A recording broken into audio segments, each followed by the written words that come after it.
गोलू कबूतर एक मजदूर किसान था। उसकी पत्नी और बेटी एक पेड़ पर अपना घोंसला बनाकर रहा करते थे। गोलू अपने खेत में काम किया करता था। उसकी पत्नी घर का कामकाज किया करती थी।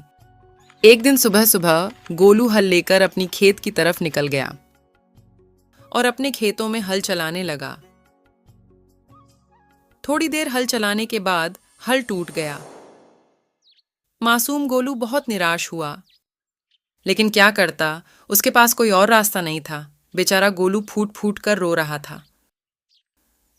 इधर तो शाम भी होने लगा। उसकी पत्नी इंतजार करते करते खेत की तरफ निकल पड़ी। हल्का हल्का अंधेरा हो रहा था। कुछ ही देर में गोलू की पत्नी गोलू के पास आ जाती है और बोलती हैं, क्या हुआ जी? आप क्यों ऐसे बैठे हुए हैं? क्या हुआ? क्या बताऊं, हम लोगों के लिए यही एक सहारा था, अब वो भी टूट गया। ये बात सुनते ही टूनी भी रोने लगी। इधर काफी अंधेरा होने लगा और ज्यादा अंधेरा होने के कारण वो दोनों घर चल दिए। अगले दिन सुबह हुआ तो गोलू कबूतर चुनमुन काकी के पास आया। चुनमुन काकी बहुत घमंडी थी। गोलू उसके पास आया और बोला, चुनमुन काकी, मुझे एक वक्त का भोजन दे दो। कल जंगल में दाना लेने नहीं जा सका। जब मैं दाना लेने जाऊंगा तो आपका दाना फिर लौटा दूंगा।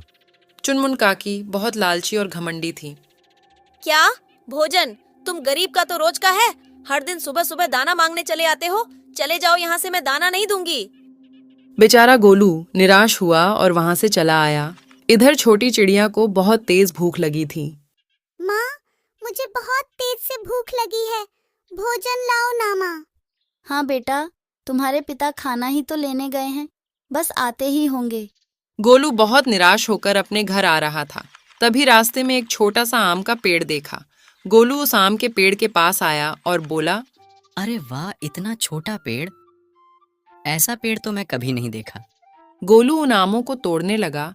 आम बहुत रसीले थे और मीठे भी। गोलू उन आमों को खाया और घर आते समय कुछ आम अपने साथ ले पड़ा।